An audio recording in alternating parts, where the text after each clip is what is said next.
a verbal offer a real offer in real estate?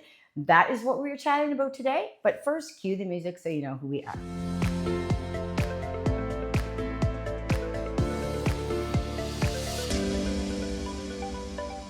In the world of real estate, emotions often run high, and negotiations can feel personal. Many buyers and sellers wonder why realtors insist on putting everything in writing instead of negotiating verbally. After all, wouldn't a quick chat be easier? However, there's a good reason why realtors don't rely on verbal negotiations. Actually, there's several reasons. The number one reason is because the Nova Scotia Real Estate Commission mandates that all negotiations and offers must be in writing. So here's why this policy is in place and the reasons that we always insist, and it's crucial for both buyers and sellers to have their offers in writing. Welcome to the Halifax Real Estate Channel, the channel where we talk about everything real estate. I'm Brenda K with the sweet Miss Frankie. And if you enjoy our videos, because we love making them, give us a like and subscribe, and you make Miss Frankie's day. I remember years ago when I first got involved in sales, and I was talking to this older gentleman. He's the VP of this huge meat packing plant. And the first thing he said to me was, "Don't put anything in writing you may want to deny later." I know Bob was joking, but he's absolutely right. It's really easy to deny something you said if you don't write it down. Oh my God. I can't even imagine trying to verbally negotiate a real estate transaction because we go back and forth to the written word consistently throughout the transaction. Besides the fact that we are not permitted under the Nova Scotia Real Estate Commission's mandate to verbally negotiate offers, there are other reasons why verbal negotiations are not used or condoned in the real estate industry. Verbal agreements, they're not reliable. People say things verbally all the time and later change their mind. They may even deny they ever said something or admit they didn't mean it.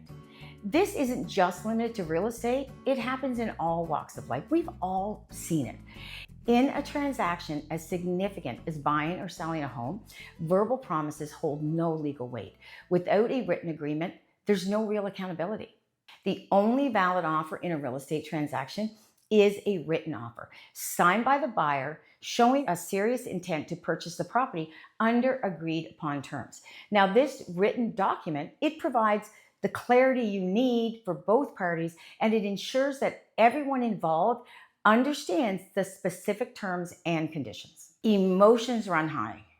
And I mean emotions run high in real estate. A seller's first reaction to an offer, especially if it's under the asking price, is often an immediate no. No way, I'll stay, I won't sell. This reaction is usually driven by emotion rather than careful consideration of the facts. So selling a home can be deeply personal, and a low offer may feel like a blow to the seller's pride or sense of value in their home. When an offer is presented in writing, it gives the seller the time to absorb the information, look at all the factors involved. A written offer includes not only the price, but also important details such as the conditions, the closing date, the deposit amount, any chattels that the buyer may want, a legal review. So by seeing the entire offer laid out, sellers can consider the offer in its entirety rather than reacting emotionally just to the price. Sellers need time for thoughtful consideration. Written offers give both parties the opportunity to take the necessary time to review the terms and reflect on their goals. Sit down with their family, talk to them about it. For sellers, this might involve thinking, again, why are we selling? Whether they need to sell for financial reasons, or maybe moving the family, are the children involved in the decision, or simply want to move on to the next chapter of their lives. Once the initial emotional response is tempered, sellers can make a more rational decision. They can assess how the offer fits into these overall goals that they've just had discussions with their family about, and they can work with their realtor to determine the best course of action. The list price? Sorry, it's not real. It's important for sellers to remember that the list price of their home, it's not a concrete number. It's an amount they would like to get for their home. But it's not necessarily the final price. The only number that truly matters, when I say final price, the true price, because the only number that truly matters is what a buyer puts in writing and they sign their name to it. This is the starting point for negotiations. Is it often the price that sellers envision when they first start? No, it's not. It's our job as the listing agent to get that price up. Now, the importance of counteroffers also being in writing. So once a seller has carefully considered the written offer, they can respond with a counteroffer, again, in writing. This makes the offer real, providing the buyer a set period of time to accept it, reject part of it, take part of it, write another offer. Like sellers, buyers may also react emotionally to counteroffers. I've seen it all the time. We'll get a counteroffer back with a price and it'll be not a chance, not going to pay that for the house. But most times they do. However, because they have had the time to reflect, buyers can reassess their goals, talk to their family, and make a more thoughtful decision. Timelines matter, and they must be in writing. Another critical reason for keeping negotiations in writing is the importance of timelines. Written offers and counteroffers include specific deadlines. They're ensuring that both parties have clear expectations. These timelines are legally binding and create a sense of urgency that keeps the process moving forward. The myth of verbal offers. Many sellers recall instances where friends, family members, or neighbors mentioned, "Oh my God, are you thinking of selling your house? Okay, my friend will pay this for your house. Don't sell yet. Let me talk to my friend." Or my family member wants to come in here. "Oh, wait. Let me get them in and they'll probably give you this." Well, these verbal offers, again, they're not real.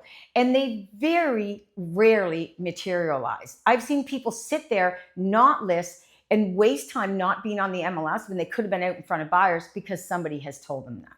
So without being formalized in writing, offers, conversations of what people think your house is worth or what their friend or their relative will pay, they mean nothing. They have no weight in the transaction.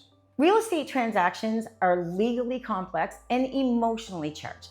The process is designed to ensure that all parties are treated fairly, which is why verbal negotiations are not part of the equation. Are there little things that we'll talk about verbally during it? Yes. Any pertinent information, legal conditions of this, they're in writing. A written offer provides clarity, accountability, and time for both the buyers and the sellers to thoughtfully consider the transaction. By sticking to written agreements, realtors can protect their clients' interests and ensure that every real estate deal is conducted in a transparent, legally binding manner. I mean, real estate is your largest financial investment. Let's keep it protected in written offers. Thanks so much for watching. And remember, if you're thinking real estate anywhere in the Halifax area, think Brenda K. I'm Brenda K with the Halifax Home Selling Group, the sweet Miss Frankie, and we'll see you next week. Check out this video in the corner. I think you'll really enjoy it. Cheers.